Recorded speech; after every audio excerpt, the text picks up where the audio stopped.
Às vezes, boas ideias não vão para frente simplesmente porque ninguém as compartilha. Mas para mudar isso, a Assembleia Legislativa está ouvindo a sociedade e levando as boas ideias ao plenário. E agora, quer saber como você gostaria de melhorar Mato Grosso? Acesse al.mt.gov.br/propostas ou as redes sociais para contar as suas ideias que merecem ganhar vida. Assembleia Legislativa de Mato Grosso. Você participa, a mudança acontece.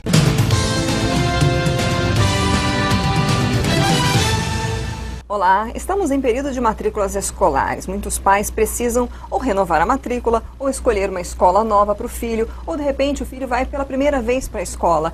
E surge a dúvida: como escolher, o que analisar, o que buscar para saber se aquela escola seria a escola que eu gostaria de colocar o meu filho. Vamos conversar sobre esse assunto com a pedagoga e diretora da Escola Chave do Saber de Cuiabá, Márcia Bezerra. Muito obrigada pela sua presença aqui no RDTV, Márcia. E vamos já para essa pergunta crucial. Qual o primeiro passo para se escolher uma escola para o filho? Bom dia, o prazer é meu estar aqui falando de um assunto tão importante que é a educação, né? E principalmente a escolha da escola para os filhos, porque geralmente a gente faz uma escolha que ela não é provisória, né? O interessante é que ela seja durante um período, inclusive permanente, né? Então eu aconselho que os pais visitem a escola. Inicialmente podem ser somente o casal, para poder fazer perguntas que interfiram em todo tipo de abordagem. Qual é o método que a escola segue, de que maneira ela vê determinadas premissas, que hoje a gente sabe que existem influências sociais, que não é só da escola, não é só da família, mas como a escola, em parceria com a família, resolve situações inclusive de relacionamentos e outras mais, e verifique se isso se identifica com aquilo que ele espera desenvolver para a vida do filho. Quando a gente fala assim, nossa, mas meu filho é tão pequeno, ele tem 2, 3 anos, vai demorar tanto para chegar lá, mas por isso que a gente fala, é uma construção, né? Não se chega aqui, pula e já está lá. Então você vai construindo a base do seu filho para que ele amadureça e para que ele possa futuramente estar nessa sociedade e atuar perfeitamente seguro e capaz do que está fazendo. Então eu acho que é bem o diálogo mesmo. Para a escola, quais são os maiores desafios hoje? São vários, né? Nós temos muitos desafios, que começa até pelo estudo, vamos dizer assim, o conteúdo acadêmico, relacionar esse conteúdo com o contexto. Cada vez mais as nossas crianças precisam entender aonde elas vão utilizar o que elas estão aprendendo. Que sentido isso tem para a minha vida? Então esse é o primeiro desafio. A escola se coloca numa posição onde, fora dela, a criança tem muitos estímulos. E, de alguma maneira, até tecnológica, ela acaba aprendendo coisas de maneira mais interativa que a própria escola oferece. Então esse é o primeiro. É o interesse e a movimentação de alguém dentro do ambiente escolar, onde vai usar de recursos ou até da própria experiência para conversar e influenciar positivamente esse aluno em relação ao que ele precisa aprender. Fora isso, são os valores e o convívio, né? Que acho que não é novidade, a sociedade sempre teve esses conflitos e a escola é o local onde eles acontecem, porque é o local onde eles convivem. Então eu falo assim, entre os pares aparecem diversas situações. Então a escola hoje usa desses conflitos como fator de aprendizagem também. Então, colocando como ponte, eu acho que esses são os maiores desafios.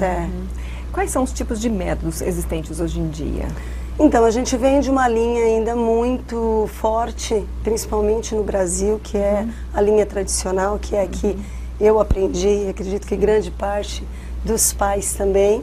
A gente ainda possui isso dentro da escola muito forte, mas existem outras concepções que apontam que a criança pode aprender interagindo com esse conteúdo ou pensando sobre ele. Então, em vez de, como era antigamente, a gente decorava e não entendia, hoje a gente entende e aí a gente internaliza porque a gente entendeu. E essa é a linha construtivista, você constrói o conhecimento junto com a criança.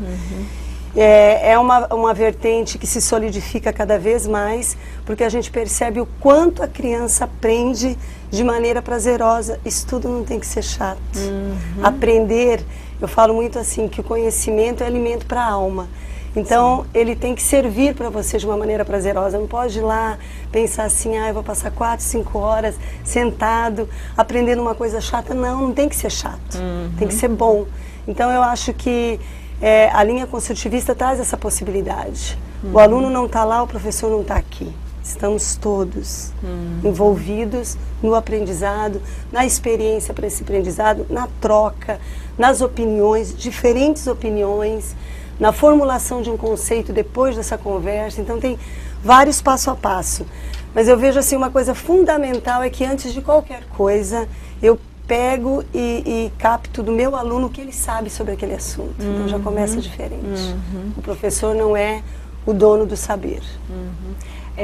Você falou aí de educação tradicional, e aí a gente até se entrega um pouco, né? Mas nós vivemos realmente nessa época que a tabuada era tudo decorada.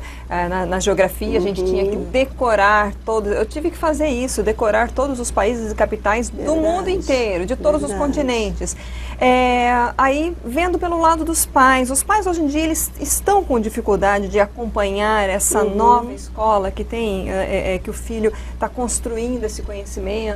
Como um pai pode acompanhar, por exemplo, essa construção com o filho, sem querer impor um método que ele aprendeu? Que ele aprendeu, que é a forma que ele sabe, né? Eu acho que tem que ser, as relações elas se mantêm muito na simplicidade. Eu aceito que aquele pai tem, a bagagem que ele traz, mas eu também ensino ele que existe uma outra maneira de ensinar. Então hoje em dia o que a escola faz? O que a nossa escola faz? Ela é muito aberta a tirar as dúvidas e acalmar os anseios dos pais com relação, será que meu filho dessa maneira vai aprender? Eu não aprendi dessa maneira, né?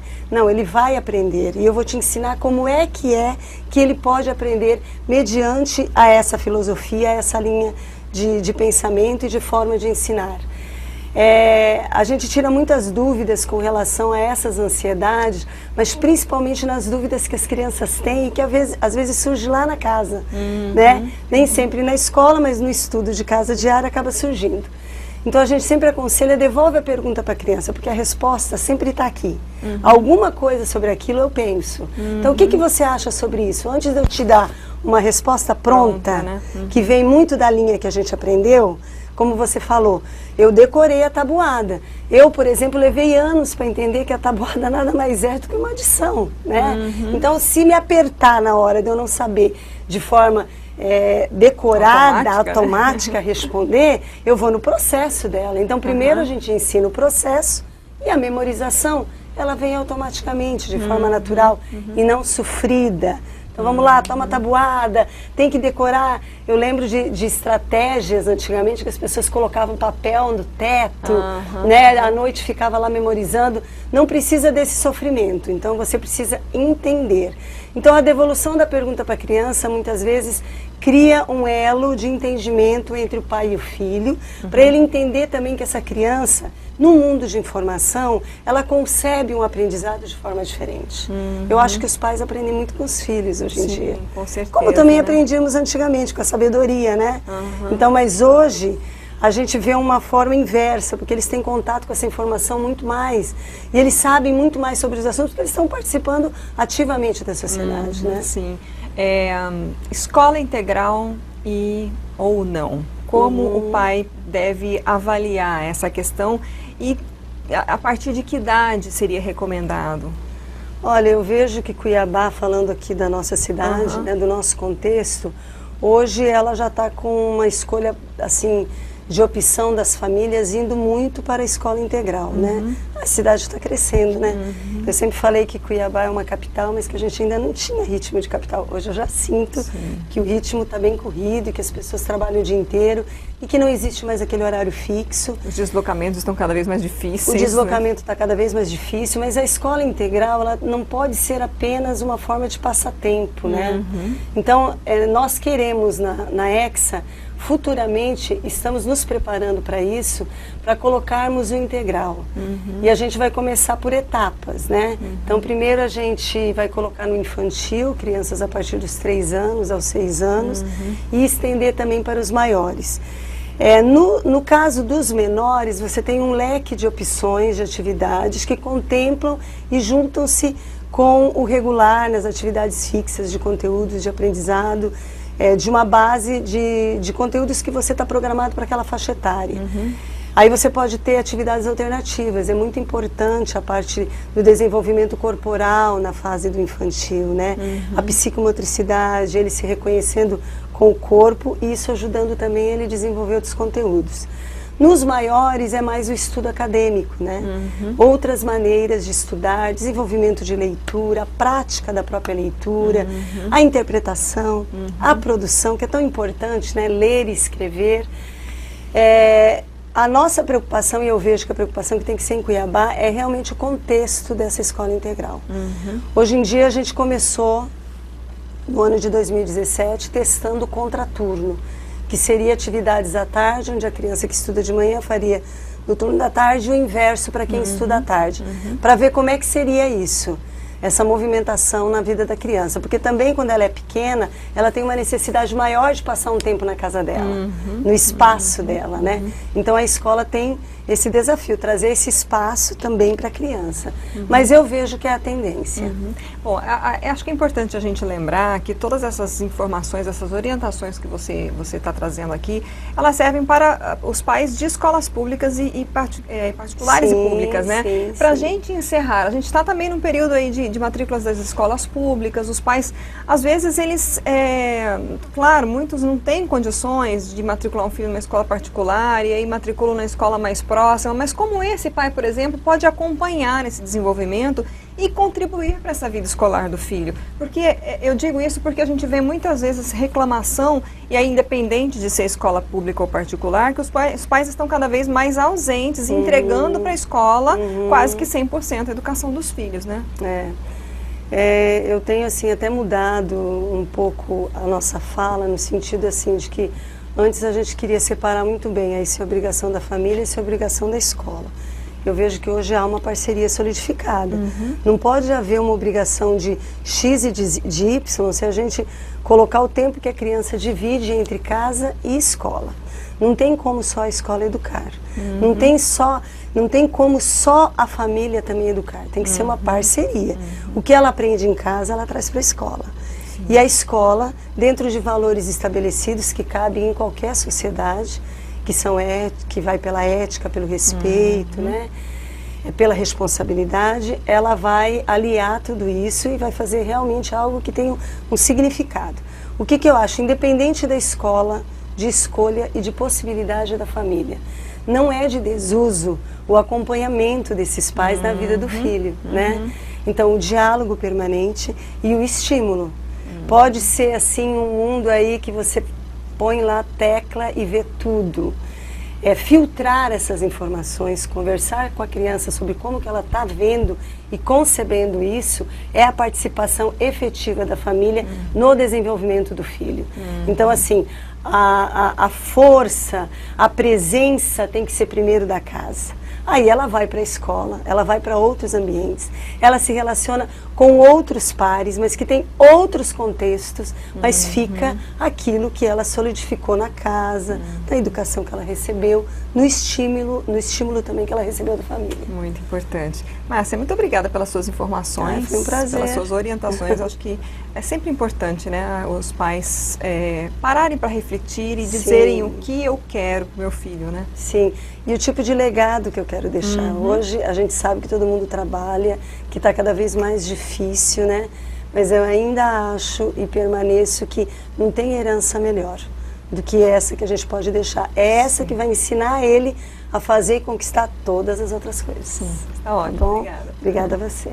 Nós conversamos hoje com Márcia Bezerra. Ela é diretora da Escola Chave do Saber em Cuiabá e pedagoga, trazendo algumas orientações muito importantes para os pais. Até para os pais que já têm filhos na escola e que de repente precisam parar e pensar, será que eu estou fazendo um bom acompanhamento? Será que eu sei da vida escolar do meu filho? Será que eu participo, né? Eu componho essa parceria, como ela falou aqui, a importância dessa parceria família e escola? Então fica essa dica para você, compartilhe essa entrevista no site RD News, no YouTube e no Facebook. Até a próxima.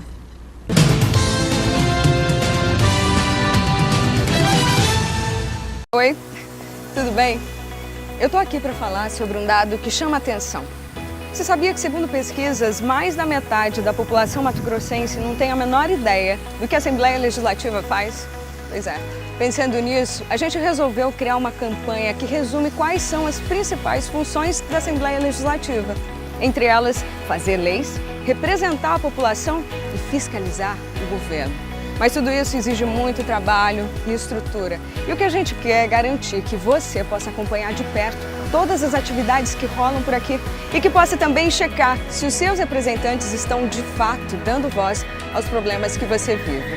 Por isso, nós convidamos você a seguir a nossa página no Facebook, a assistir a TV Assembleia e a sintonizar a Rádio Assembleia. A Assembleia de Mato Grosso acredita que a sua participação seja a grande responsável pela construção de uma sociedade mais justa. Sabe como? Além de acompanhar, você pode também sugerir. A gente criou uma ferramenta que possibilita que você, cidadão, possa dar vida às suas ideias. E você, tem alguma sugestão de um projeto de lei? Então acesse www.al.mt.gov.br/propostas, cadastre-se e envie para nós. A sua sugestão pode virar lei. Já pensou que legal? Na Assembleia Legislativa é assim. Você participa, a mudança acontece.